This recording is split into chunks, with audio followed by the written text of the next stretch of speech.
On December 10, 2021, a violent EF4 tornado began in far northwest Tennessee and moved across western Kentucky, remaining on the ground for more than 125 miles, causing widespread destruction. In Mayfield, Kentucky, an estimated 50% or more of the historic downtown was destroyed, while 8 people died at the Mayfield Consumer Products Candle Factory after being trapped when the building collapsed. We had at least 100 people unaccounted for.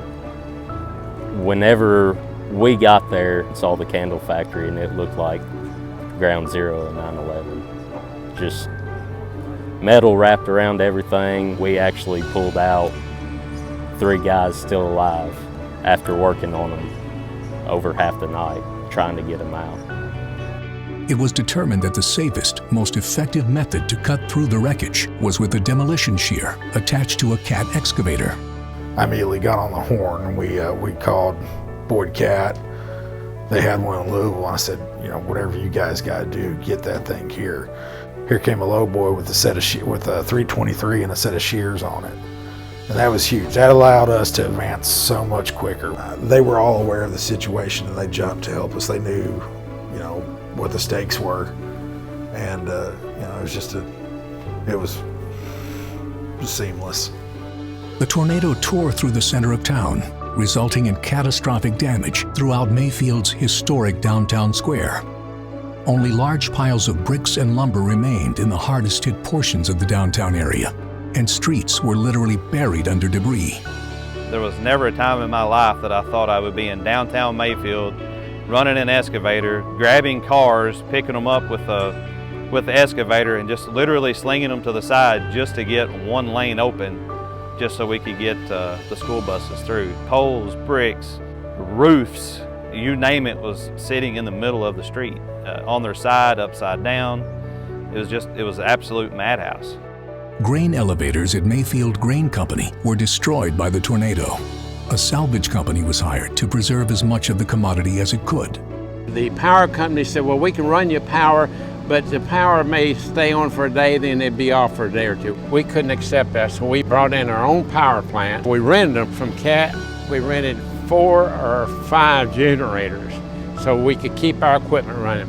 We had to have power running 24 hours a day on these bins because the bins had wet grain in it. So we had to help to keep the air on it to keep the grain from catching on fire. I've never seen so much damage in a confined area.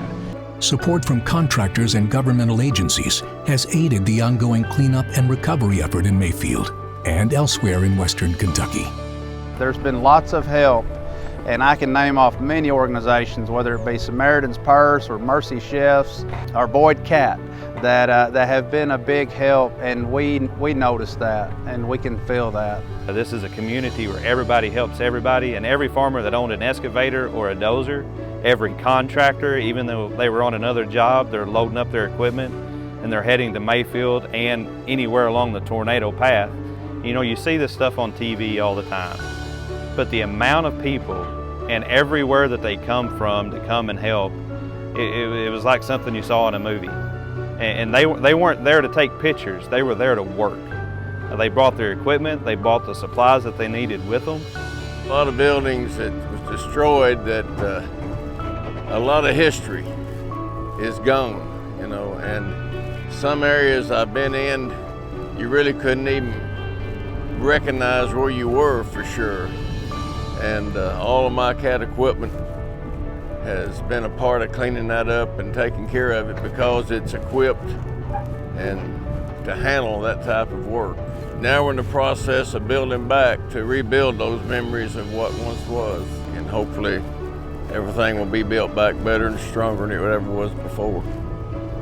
One of the things that people don't think about are the unsung heroes behind the scenes and everything that it takes to get the job done. One of our CAT reps was able to procure us several skid steers for us to have to sell, and they were gone very, very quickly to get here to help with the recovery efforts. That's just one of example of millions that happened during the Mayfield tornado. Every day that we have that the sun is shining, we're making progress, and I feel very good about that. And I feel really good about what we will look like in the next year or two.